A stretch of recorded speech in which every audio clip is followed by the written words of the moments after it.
Regard croisé, rencontre d'échange avec la première dame. C'était le samedi 14 décembre 2024 à la cité de l'OUA. Au cours de cette rencontre, l'équipe de communication du bureau du conjoint de la première dame a présenté le bilan pour les 5 ans des actions que mène ce bureau, cette structure qui milite pour le bien des Congolais. On va donc en parler dans cette édition et justement d'autres questions que cette rencontre soulève. On parlera aussi de cette question, mesdames et messieurs, vous savez, la grande actualité d'aujourd'hui, c'est la rencontre avortée de Luanda, où maintenant il y a une guerre de communication entre, d'une part, le Rwanda et la République démocratique du Congo. Quelle intelligence devons-nous saisir de cette rencontre annulée ou reportée? Enfin, nous allons parler de la reprise des travaux de Kinshasa Arena. Ceux qui vivent à Kinshasa savent que Kinshasa Arena, qui est en train de construire dans l'enceinte du Stade des Martyrs, a connu un arrêt de travail depuis plusieurs mois. Et le ministre des Finances a annoncé que les travaux avaient déjà repris et que l'inauguration aura bien lieu le 25 septembre, plutôt au mois de septembre 2025. Mesdames et messieurs, pour aborder ces 3 sujets d'actualité, nous avons pour vous sur ce plateau M. Patrick Yalé qui revient après plusieurs mois. C'est vrai qu'il est permanent, mais il a fait quand même un peu de temps sans être avec nous. M. Patrick Yalé n'est pas présenté. Il n'est pas présenté, il est fils maison, il est éditorialiste, il est également communicant. M. Patrick Yalé, bonjour. Et merci beaucoup d'être encore une fois entre les lignes. Merci Dan. Mais j'aimerais juste faire savoir pour les personnes qui auraient pensé que j'ai fui les plateaux télé à cause du revers que j'ai subi aux élections ou parce que comme les disent les mauvaises langues, que je ne me suis pas retrouvé. Non, loin de là, j'avais une indélicatesse de santé, ce qui m'a écarté des plateaux par recommandation du médecin. Donc là, je suis suffisamment requinqué et j'ai dit je ne pouvais pas faire la reprise sans passer par chez moi. Vraiment. Voilà, M. Patrick Yalé, merci beaucoup. On commencé par le premier sujet qu'on a fait, cette rencontre de la première dame avec les chevaliers de la plume que vous êtes. Elle a présenté les bilans de son travail pendant 5 années. Mais cette rencontre a eu beaucoup de soubresauts. Les réactions sont allées dans tous les sens. On va prendre certains qui ont dit... D'abord, on va commencer par comprendre, avant qu'on aille dans les détails, de quoi a-t-il été question au cours de cette rencontre? Heureusement que vous vous êtes ressaisi parce que tu as failli nous faire plonger dans la périphérique de la polémique à 2 francs avant que nous ne brossions un peu l'objet de cette rencontre. Tout à fait. On ne peut pas noyer cette rencontre à la surface des polémiques des personnes foncièrement aigries et frustrées. Sans pour autant, je dirais, donner tous les détails, il était question de ce que j'ai retenu, de faire le bilan des 5 ans d'activité. Et dans ce qui a été dit, des réalisations qui ont été faites, personnellement, moi j'ai été touché par le volet santé, notamment dans le combat contre la drépanocytose. J'ai toujours du mal avec, avec cette pathologie. Voilà. J'ai été particulièrement touché parce que dans ma famille, j'ai des gens, des parentés qui ont des enfants qui sont atteints de cette maladie. Et je connais la souffrance des parents. Je connais la difficulté que traversent les enfants atteints de cette maladie. Et j'étais sur ce point-là très touché par la rénovation du centre de Mabanga. J'en avais entendu parler, mais comme nous qui traitons les questions d'actualité politique, nous nous sommes souvent concentrés que sur des sujets à polémique, on n'a pas prêté attention à des sujets aussi, je dirais, vitaux. J'ai vu les images de ce centre, j'étais bluffé. J'en avais entendu parler, mais j'étais loin d'imaginer que ça subit un tel lifting. Et dans la suite, il y a une intervention qui m'a encore touché. C'est celle de notre doyen Willy Kalengai, qui prenant la parole dans l'échange des questions et réponses avec la première dame et la coordination qui conduit son équipe. Willy Kalengai a émis, je dirais, un souhait que j'ai totalement partagé. Ce souhait consiste à intégrer, à proposer comme projet de loi l'obligation des personnes désirant se marier de passer par le test qui indique si vous êtes compatible.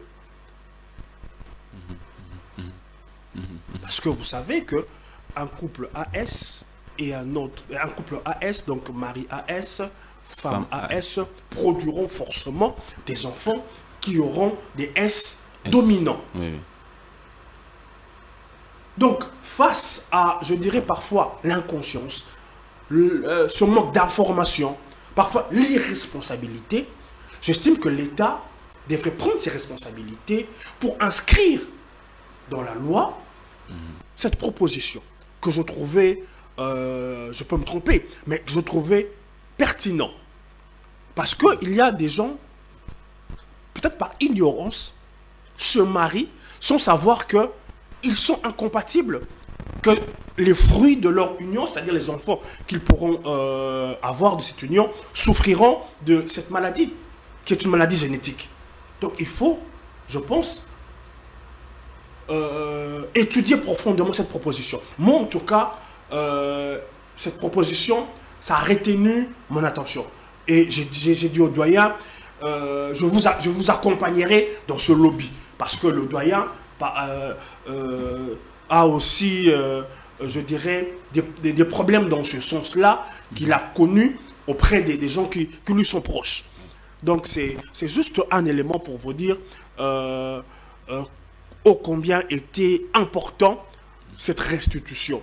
Et sur ce volet-là, moi, j'ai beaucoup apprécié et j'ai dit que j'aimerais donner aussi de ma voix, surtout par rapport à ce combat qui est un combat qui me tient, comme je le dis, particulièrement à cœur. Parce que j'ai un neveu, pas que un neveu, et des gens aussi de ma famille, des connaissances qui souffrent de cette maladie. Donc voilà pourquoi il était important que nous commencions par circonscrire cette réunion, qui était une réunion exclusivement basée sur les réalisations apolitiques, à caractère, je dirais, ce n'est même plus du social, c'est du développement. Parce que quand on parle de ce qui est plus connu, la bourse Excellencia, ça a déjà traversé les frontières. Mais il n'y a pas que la bourse Excellencia. C'est pour cela que j'ai commencé à mettre le point sur ce qui est peut-être moins connu, qui est peut-être moins médiatisé, c'est ce combat-là contre cette maladie génétique qui est la drépanocytose. Merci. Merci beaucoup, M. Patrick Yalé. Donc, on comprend que volet santé, volet éducation, mais il n'y a pas...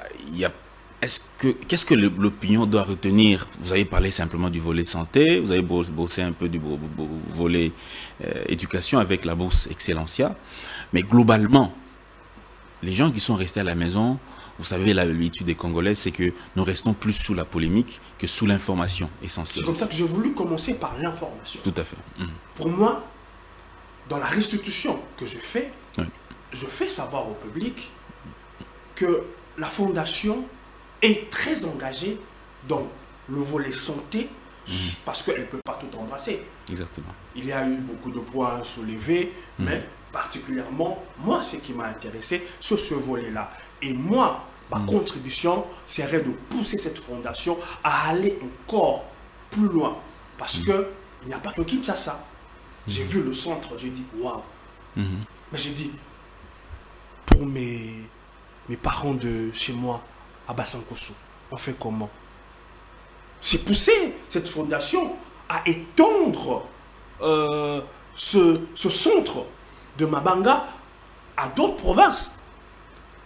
C'était parce que je n'ai pas eu l'opportunité de poser ma question. Tout le monde était, tout le monde voulait aller de sa petite question. Moi, je voulais soumettre à la première dame je dirais, ce souhait de voir des centres, même pas aussi, je dirais, à la pointe de la technologie comme le centre Mabanga qu'ils ont rénové, mais quand même qu'il y ait aussi des structures pareilles dans l'arrière-pays.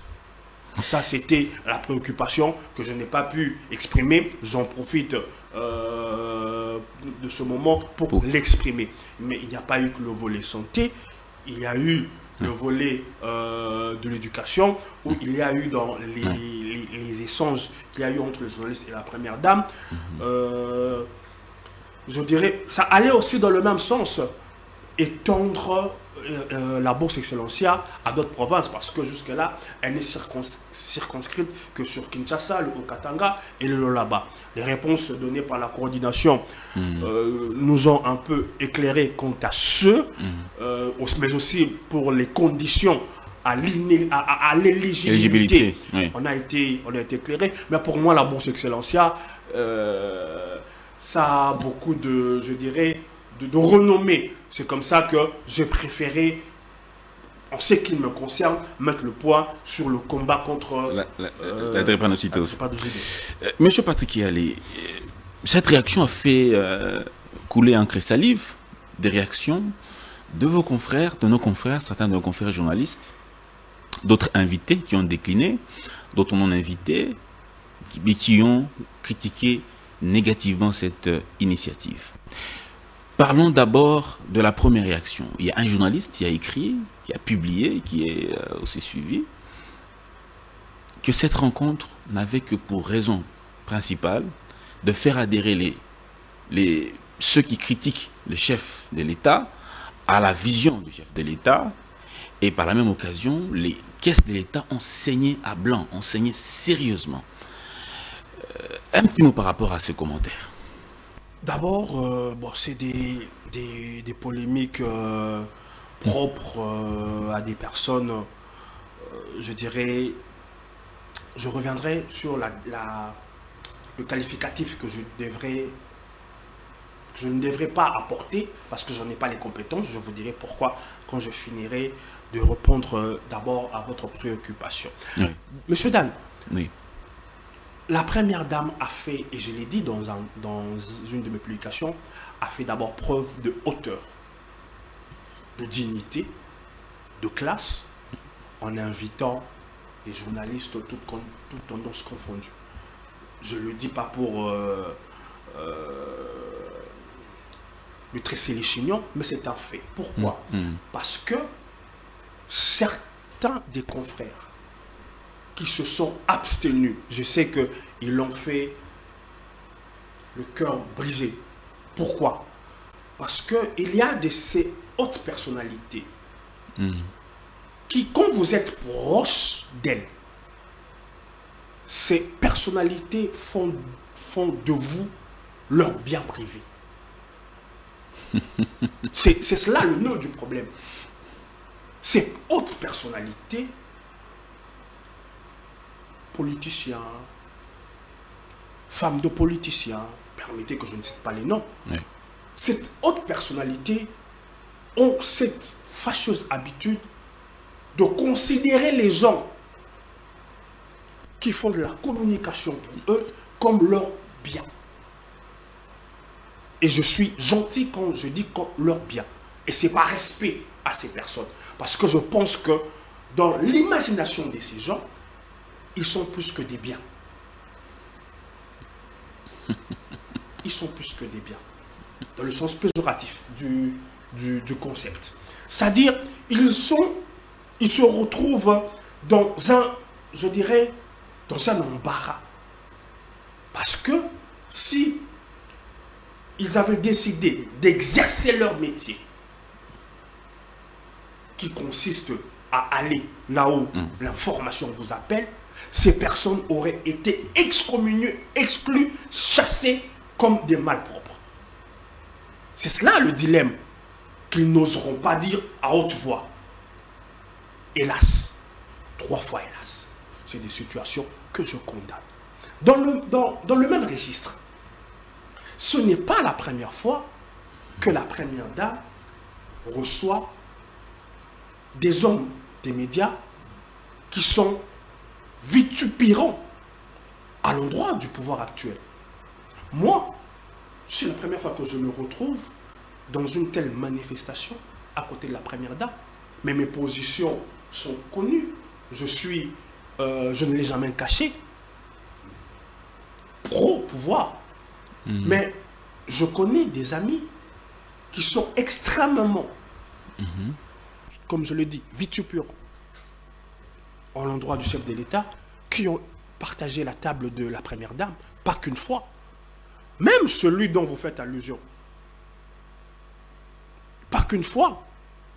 Pas qu'une fois. Donc, aujourd'hui... Mais beaucoup se sont posé la question aussi de savoir, M. Patrick. Non, permettez, aujourd'hui, et comme je le dis en avant-propos, je n'ai pas les compétences pour calibrer, qualifier certains comportements. Pourquoi je n'ai pas les compétences? Parce que ces comportements relèvent des psychiatres. Seuls les psychiatres peuvent donner des réponses appropriées à ces gens-là. Non. À ce monsieur-là. Non. À ce garçon-là. Seuls les psychiatres peuvent être en mesure, ont les compétences pour donner une réponse qui nous éclairera sur le comportement de ce garçon. Mais il n'y a pas longtemps, vous étiez proche, dans la même veine, dans le même combat, en train de soutenir les actions du président. De la première dame, vous voulez dire? De la première dame, je veux dire. De la première dame, Madame Denise. On est tous en train de soutenir la première dame, qui du reste n'est pas politique. Mais qu'est-ce qui a changé du coup pour qu'elle puisse être aussi dure envers la... En ce qui me concerne, oui. Je me suis toujours montré bienveillant à l'endroit de la première dame, sans, je dirais, être reçu à sa table. Et je n'ai pas conditionné cette bienveillance à une quelconque invitation. Pour preuve, je vous dis, c'est la première fois que j'ai été invité. Mais ceux qui avaient conditionné, ceux qui ont fait de la communication leur beurre, c'est-à-dire, quand vous revoyez les moments où cette personne-là, ce garçon-là, tressait des lauriers, vantait la première dame. Ce garçon-là. Oui, ce garçon-là. Ce jeune homme-là, c'était parce qu'il attendait des faveurs. S'il en a reçu, il est seul, maître de sa conscience, pour le dire. Parce que vouloir faire passer les autres pour des va-nu-pieds, pour des personnes sans moralité, c'est ça le but de son jeu. C'est non seulement incorrect, mais c'est propre aux gens dont le comportement doit être scruté par les psychiatres, qui peuvent être auteurs de ce genre de folie. Quand l'on sait, quand il sait, c'est qu'il en est. La folie. La folie. Oh, cher Dan, je veux te surprendre. Nous sommes tous fous, mais à des degrés différents. Et il y a des gens qui ont la folie furieuse. Mais nous sommes tous fous. Mais je n'ai pas les compétences, c'est comme ça que je vous ai dit, pour qualifier,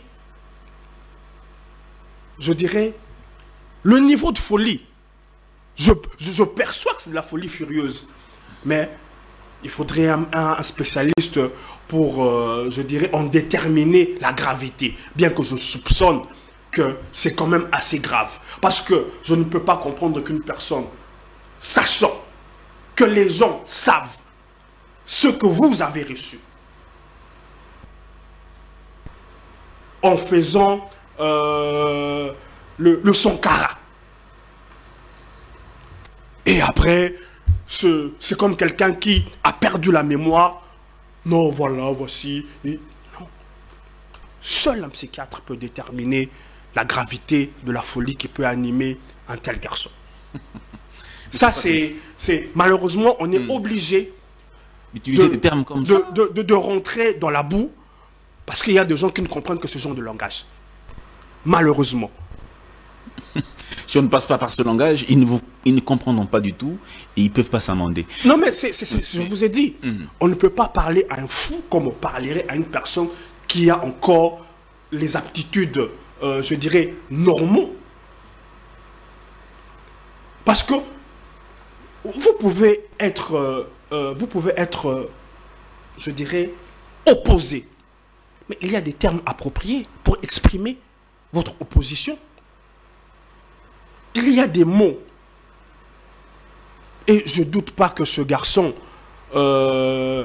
contrairement à Boketchou, à moins qu'il veuille ou qu'il soit dans la démarche d'égaler ou de dépasser Boketchou, Boketchou peut-être, il est dans son registre et on le comprend parce que on le considère un peu comme, je dirais, non, je ne serais pas méchant, Boketchou, c'est quand même quelqu'un de mon village. C'est pour que ce soit mon oncle. Mais voyez-vous, quand on en arrive à vous comparer à Boketchou, alors que vous avez un bagage, je peux tout le nier, sauf sa capacité intellectuelle. Mais malheureusement, il a choisi de rivaliser Boketchou. 3 fois hélas. Nous ne pouvons pas nous attarder sur le comportement de ce garçon. Mais pour ceux et celles qui se sont aussi abstenus pour, je dirais, cette raison-là, ils ne pourront pas l'évoquer, le fait d'être devenus des biens privés. Mais pour contourner cela, ont évoqué les questions de conviction. Conviction, de combat pour combat. De combat. Dignité et honneur. Dignité et honneur. Je n'aimerais pas être méchant. Je n'aimerais pas être méchant. Quand on se dit journaliste, on n'a pas de conviction politique. En principe, on n'a pas de conviction politique quand on se dit journaliste. Même si vous en avez. Même si vous en avez, vous le gardez pour vous. C'est pas comme ce qu'on voit, ce qu'on entend particulièrement des médias. Je parle des journalistes. Journalistes, oui, il n'y a pas de journalistes sans médias. Et on apprend dans les médias et même dans certaines leçons qu'apprennent certains professeurs qu'il y a parfois des médias de gauche et de droite. C'est peut-être pas à cause de ça qu'ils se disent mon combat, mes convictions. Oui. Mais vous abordez une question qui me met à l'aise. Je vais prendre exemple sur la France. Oui. Parce que j'aime bien leur politique et j'aime bien la façon dont les journalistes exercent leur métier. Il y a des journalistes qui sont de gauche, qui sont de droite. Le public, les téléspectateurs le remarquent. Mais vous n'entendrez pas ces messieurs dire, puisque moi je suis de la droite, puisque mes convictions penchent vers la droite, je ne peux pas répondre présent à l'invitation donnée par Madame Macron, par exemple. Oui. Non. Quelqu'un que j'ai l'habitude de beaucoup suivre, Monsieur Pascal Praud, dont les positions d'extrême droitisation sont connues. Il a une aversion qui ne cache pas à l'endroit de Macron, mais ça ne l'empêche pas de vouloir même que Macron réponde à ces questions, de l'inviter même sur sa chaîne de télévision. Donc votre combat, vous interdit de questionner la première dame. Ce combat ne vous empêche pas de questionner le ministre de l'Information, mais ce combat vous empêche de questionner la première dame ou de reprendre son invitation. Il ne faut pas prendre les enfants de bon Dieu pour des canards sauvages. Monsieur Patikiali, qu'est-ce qui expliquerait que des journalistes qui ne se le cachent pas, qui critiquent matin, midi, soir, et de façon, comme vous l'avez dit, vitupérant, je crois, hein, c'est le mot que vous avez utilisé. Vitupérant, ouais. Vitupérant. C'est-à-dire, de façon vraiment, on sent qu'ils sont très, très engagés dans ce qu'ils font. Et plus loin, on apprend même qu'ils sont payés pour faire ce qu'ils font là. Ils ne passent pas un jour sans critiquer le chef de l'État et son gouvernement. Mais ces gens-là, appelés par la première dame, la femme de l'homme qui est tellement critiquée, est-ce que ce n'est pas contradictoire? La contradiction, c'est de la part de la personne qui invite ou des personnes qui répondent à l'invitation. Parce que pour moi... La personne qui invite. Ok, commençons par la personne qui invite. La personne qui invite ne peut pas se laisser entraîner par, je dirais, l'adversité politique qu'il y a. Non. Cette personne, la première dame, l'institution première dame, la fondation, doit être au-dessus de la mêlée. C'est un principe. C'est un principe. Bien qu'elle soit première dame, parce que c'est la politique, c'est grâce à la politique qu'elle est devenue première dame. Oui, mais alors, même le chef de l'État, allons plus loin, même le chef de l'État, le chef de l'État ne peut pas dire je ne veux pas de ce journaliste parce qu'il est trop critique à mon endroit. Non. Même le chef de l'État ne peut pas avoir un tel parti pris. Non. Quand il y a une activité, on choisit en fonction, je dirais, des potentiels, les journalistes de tous les médias. C'est un exercice que fait d'ailleurs très bien le ministre de l'Information. D'ailleurs, il le fait même, je dirais pas plus que bien, mais il va au-delà parce que il fait des émissions où il n'est questionné que par des journalistes dont la position farouche au pouvoir est connue. C'est quelque chose, je dirais, d'extrêmement rare dans les pouvoirs africains. On a toujours tendance à s'acoquiner avec les médias et les journalistes qui vous sont favorables. Donc cette façon de procéder, pour moi, c'est la grandeur. Et c'est même pas de la grandeur, c'est les principes qu'on respecte. Ce n'est pas la volonté d'attirer ces gens-là qui sont critiques dans son camp politique. Mais je vous ai dit que les journalistes, nos amis, pour certains, pour certains, je dis bien, je précise pour certains, qui sont nos amis, mais qui sont opposés à la gouvernance, et c'est de leur droit. Mais ils ont des relations, je vous ai dit, certains très avancés avec les gens du pouvoir que nous autres.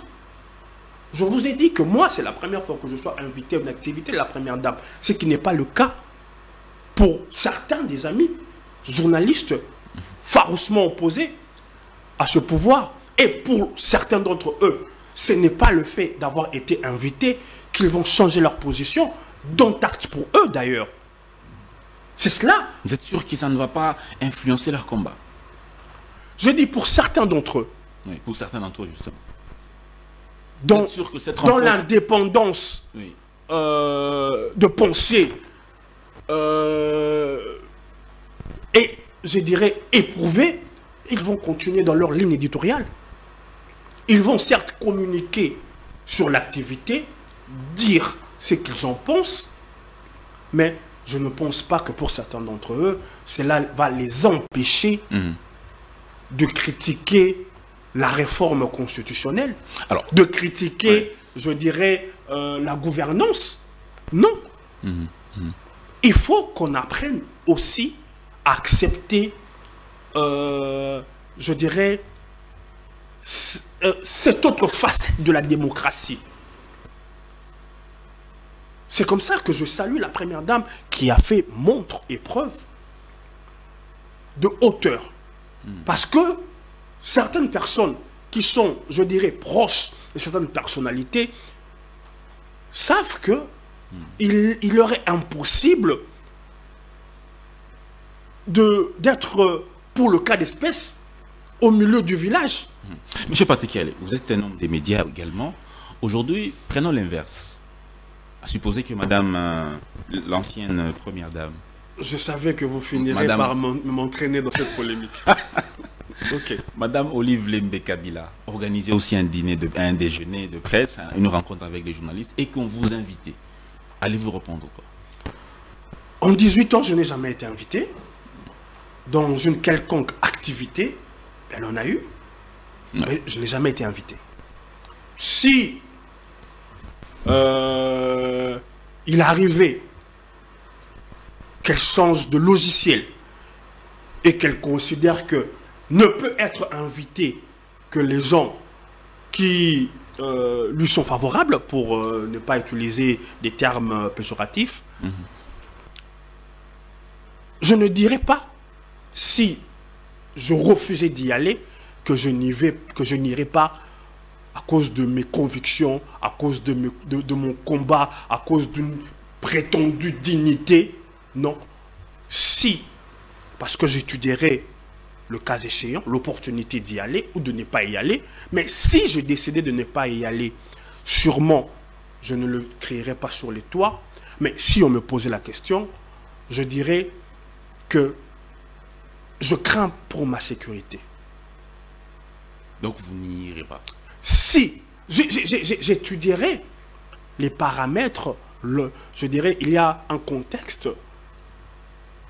Si c'est dans un endroit où je sentirai pas ma sécurité être menacée, j'irai.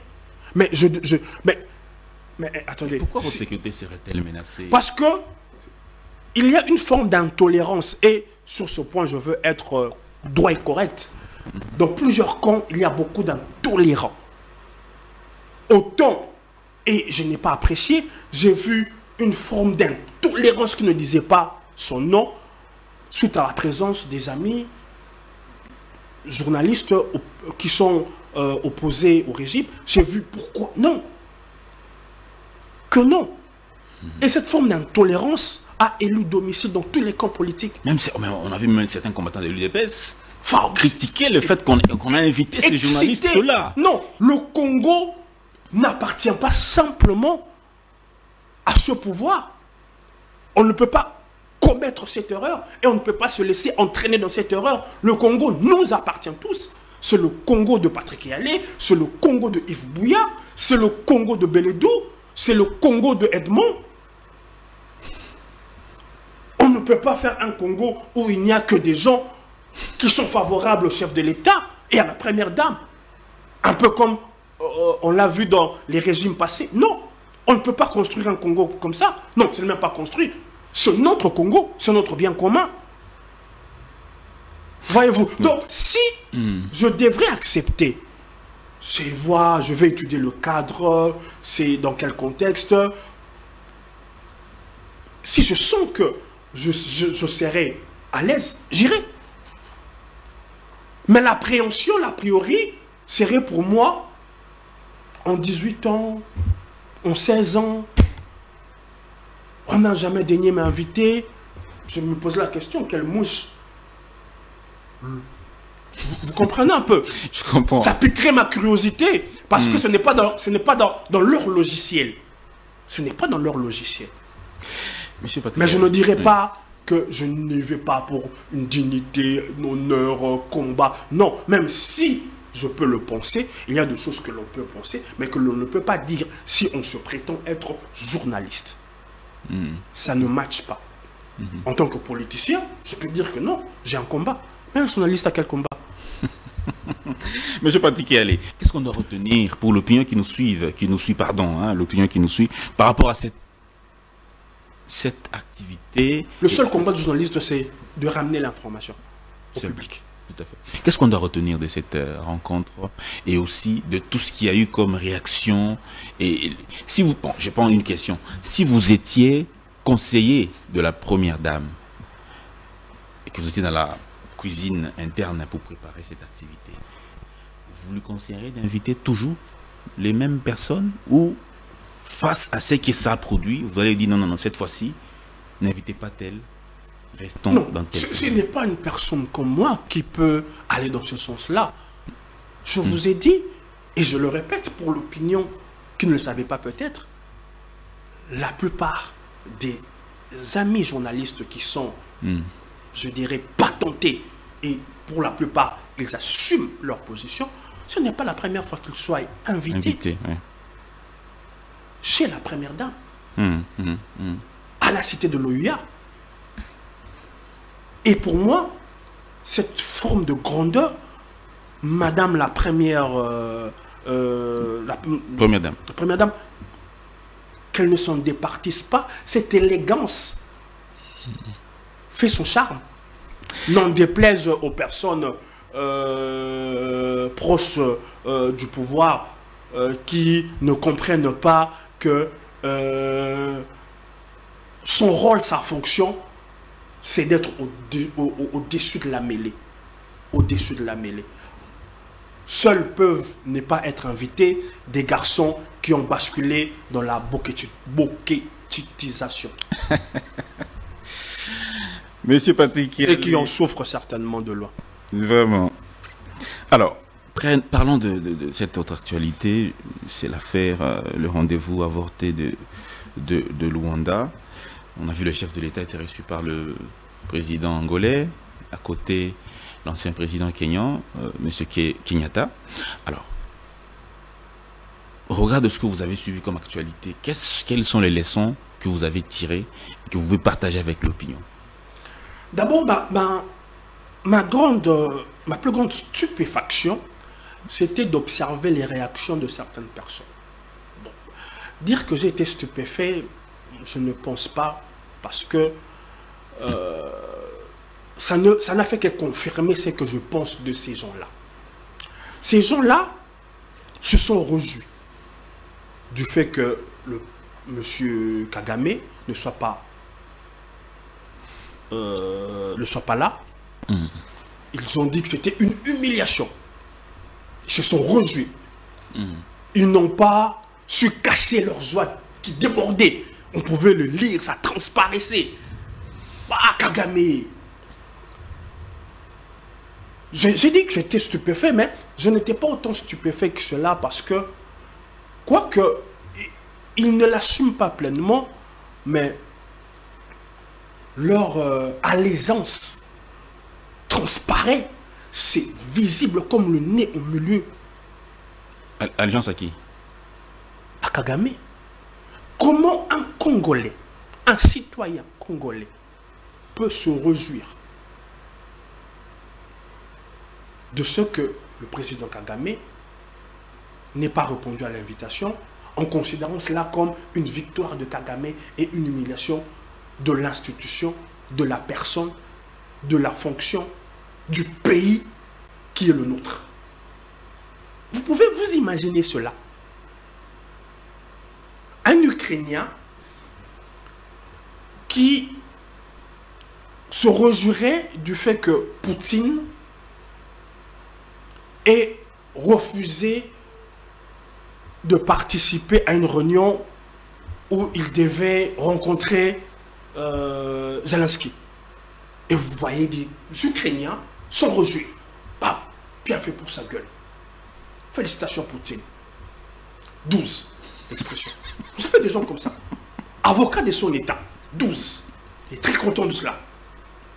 Il a eu du mal à cacher sa joie. Vous imaginez un Ukrainien se féliciter du fait que M. Poutine ait posé un lapin à une rencontre qui devait l'associer avec Zelensky. C'est d'abord ce comportement-là qui m'a subjugué de la part de ces Congolais-là. Dan, M. Tshisekedi peut avoir ses faiblesses. Non. M. Tshisekedi a ses faiblesses. C'est qui... Parce que quand je parlais d'allégeance, vous avez eu l'air de vous en étonner. Mais parce que certains... Non, attendez. Oui. Autant M. Tshisekedi a des faiblesses, autant M. Kagame doit sûrement avoir aussi des faiblesses. Doit sûrement aussi avoir des choses qu'il ne dit pas bien ou qu'il ne fait pas bien. Mais je vous mets à défi de me produire un texte ou une vidéo où vous lisez, où vous entendez ces Congolais-là décrier une faiblesse de Kagame. Non, mais en tout cas, Kagame, oui, mais ça. Que nenni. Nous sommes...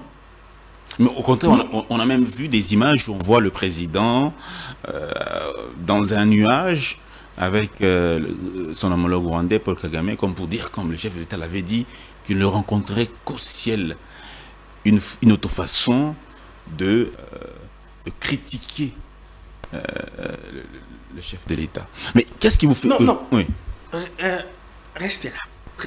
Restons là, s'il vous plaît. Le chef de l'État avait dit qu'il ne rencontrera pas Kagame.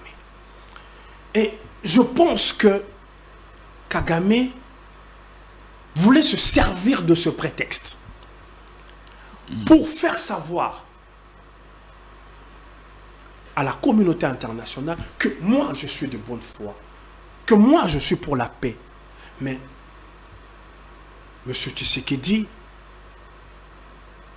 a des positions qui ne me permettent pas d'aller vers la paix. Parce que n'oubliez pas que les grandes puissances ne sont pas une. Les grandes puissances nous poussent vers un dialogue. Et Kagame a voulu faire montre de quelqu'un qui était prêt, disposé. Et Tshisekedi a eu la posture de celui qui ne voulait pas dialoguer. Mais, in fine, qui ne nous dit pas que tout ceci procède d'une stratégie? Parce qu'aujourd'hui, il est démontré que Tshisekedi a mené la bonne foi, sa bonne foi, jusqu'au bout. Jusqu'au bout. Quitte à renier son engagement de ne pas rencontrer Kagame. Aujourd'hui, qu'est-ce que les alliés non assumés de Kagame, je parle là de la France, plus précisément, peut encore avoir comme reproche à nous faire sur notre bonne foi, notre disponibilité à favoriser, à privilégier la négociation. Qu'est-ce qui démontre que nous sommes disposés à négocier? La présence de M. Tshisekedi. La présence de M. Tshisekedi. C'est contradictoire. Qui, contrairement à son engagement de ne pas rencontrer Kagame, est allé au-delà. Mais c'est contradictoire à ce que Madame la ministre a déclaré, que déjà les négociations qui ont commencé, les derniers rounds qui a commencé le 14 décembre, qui s'est clôturé à 1h, déjà, la RDC et le Rwanda n'étaient pas d'accord sur un seul principe, c'est celui de dialoguer directement avec le M23.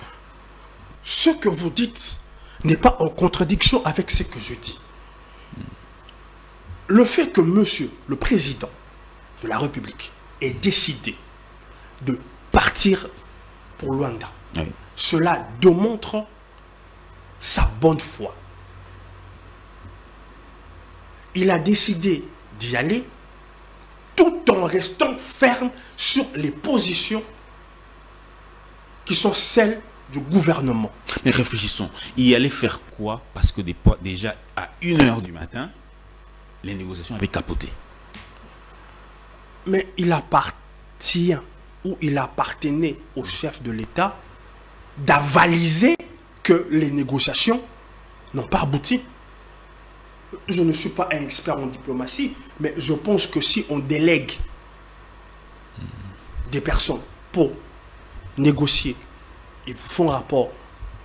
Il appartient à la fin aux personnes ayant délégué de prendre la suite pour constater et faire constater à l'opinion ce qu'il en est.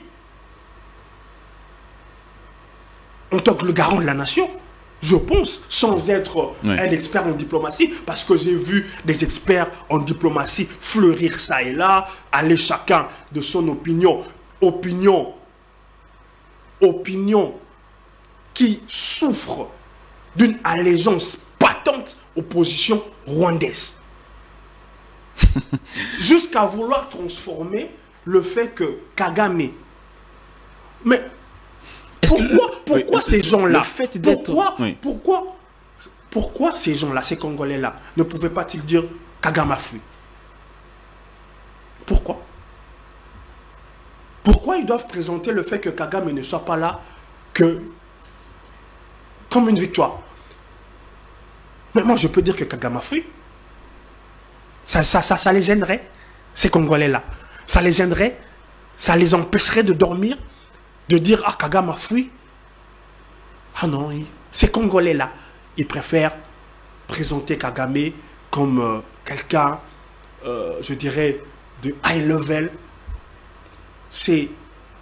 Mais ils disent que le chef est en train de se contredire. Hier, mon frère Kagame, on ne pouvait pas ne pas prendre certaines initiatives sans lui. On a vu le chef de l'État au Rwanda même s'incliner devant les mémorials des tués de 94. On a vu Kagame à Kinshasa lors des obsèques de feu Étienne Tshisekedi. Il était là à Kinshasa. On l'a même ovationné. Hier, les grands amours, aujourd'hui, on va dire le désamour. Le président de la République avait choisi l'option de faire un dégel avec le Rwanda pour amorcer une nouvelle ère. Mais fort malheureusement, cette option était mauvaise. N'a pas marché.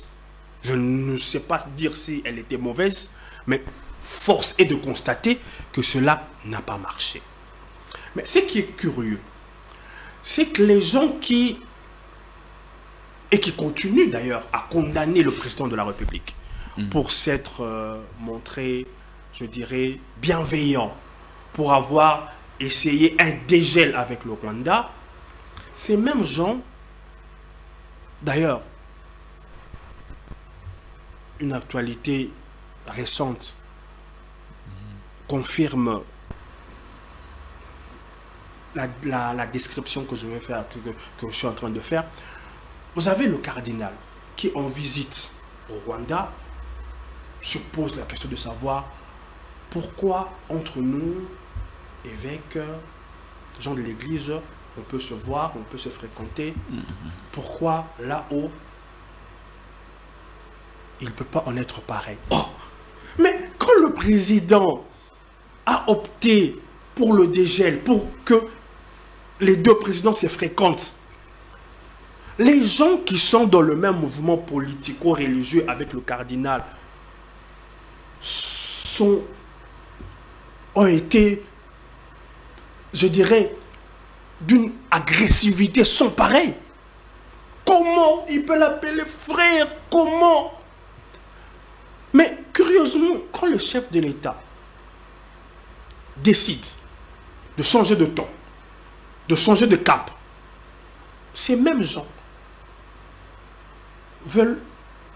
ont voulu amener le chef de l'État à négocier avec le Rwanda. Là, je parle du chef du mouvement politico-religieux. C'est qui? Pourquoi vous voulez insister à ce que je le nomme? Vous ne le connaissez pas? Le président, l'autorité morale du mouvement politico-religieux, communément appelé Senko. Je ferme la parenthèse. Donc, j'ai trouvé cela très curieux. Très curieux. Mais le changement de cap et de ton opérée par le chef de l'État, je pense, à mon humble avis, que les négociations, la diplomatie a suffisamment démontré que ce n'était et que ça ne sera pas la solution pour régler le problème de l'Est. Le problème, c'est la solution militaire. Je ne conçois pas que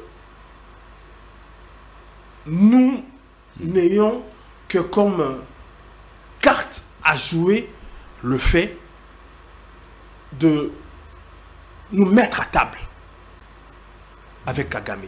Je veux paraphraser le ministre Mouyaya, une phrase que j'ai beaucoup aimée de lui. On ne peut pas compter sur la bonne foi des gens de mauvaise foi. Et Kagame, en refusant de venir à la rencontre d'hier, a, je dirais, à notre plus grand bonheur et notre grande victoire diplomatique, n'en déplaise à ceux qui penseraient le contraire, a montré qu'il n'est pas de bonne foi.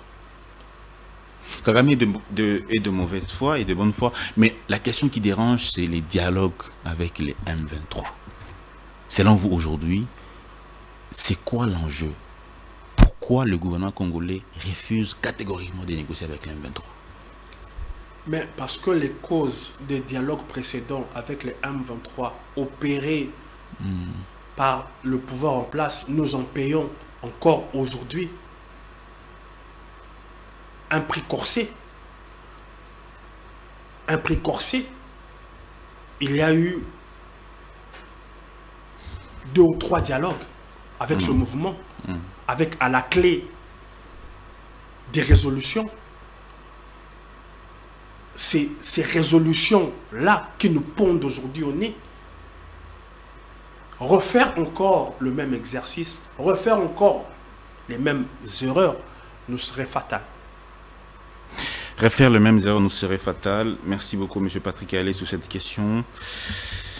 On va finir avec Arena, Kinshasa Arena. Beaucoup de millions dépensés. Certains même ont commencé à opiner qu'il y a détournement, qu'il y aurait détournement, raison de l'arrêt des travaux. Certains journalistes sont vérifiés l'information, ont commencé à discuter à ce sujet, mais on apprend du ministre des Finances que ce sont des matériels qui étaient bloqués plutôt au port du Congo central et Milvest vient d'avoir le go pour pouvoir continuer le travail. Qu'est-ce que vous nous répondez de cette actualité? Non, il va de soi qu'il y a eu beaucoup d'opacité dans la réalisation ou dans, je dirais, la signature des contrats engageant l'État et certains prestataires, dont celui qui est en charge de construire Arena. Opacité de la part du gouvernement? Bien évidemment. Bien évidemment. Je vais faire un récap. Cette forme d'opacité, c'est celle observée dans le contrat sino-congolais.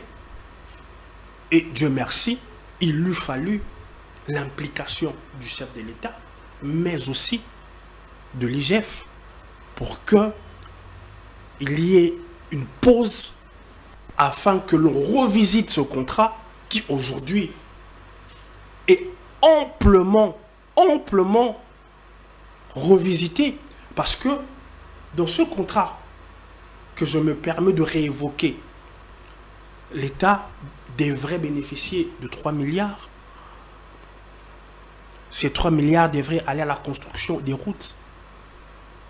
Mais de 2008, je pense, lors de la signature de ce contrat, à sa révisitation, quelles routes ont été construites? Combien a gagné l'État? Opacité totale. C'est l'implication de l'IGF qui permet que nous passions de 3 milliards à 7 milliards. avec engagement que 3/4 de ces milliards soient dédiés à la construction des routes. Chose qui ne se conjugue pas dans le futur, mais qui se conjugue maintenant. Parce qu'il y a, au moment où nous parlons, de l'avancée dans cette route qu'on appelle rocade, qui va de Mboudi à l'aéroport et au-delà. Mais tous ces millions, est-ce que c'était prioritaire qu'on construise pour le Congolais, les centres financiers, par rapport à d'autres urgences, d'autres priorités? Est-ce que c'était utile? Je pense que ce choix de la construction du centre financier était inopportun. Voilà. Était inopportun. Pourquoi? Parce qu'il y avait et il y a, je dirais, de priorités plus prioritaires. Permettez cette forme de tautologie. De priorités, en tout cas 1000 fois plus prioritaires que la construction de ce centre financier. Ce n'est pas une mauvaise chose que de l'avoir construit, mais il y avait mieux à faire. J'espère. Tel que la construction, ou je dirais le réaménagement de l'aéroport de Ndjili.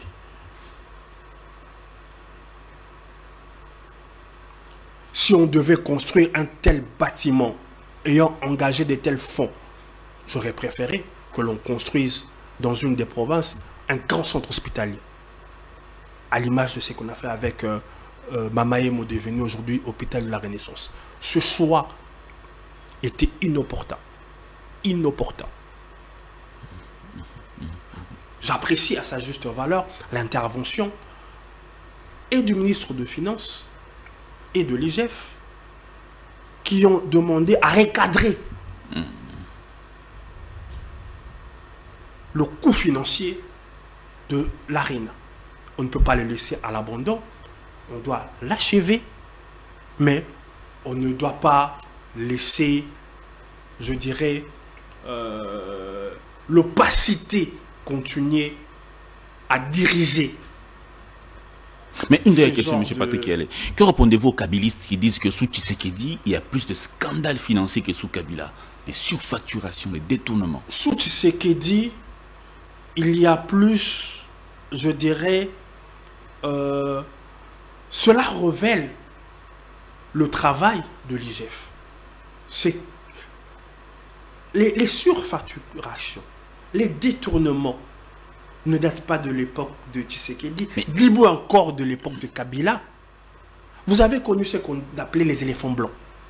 Les éléphants blancs sont ce qu'on appelle aujourd'hui, en d'autres termes, la surfacturation. C'est-à-dire commander des projets,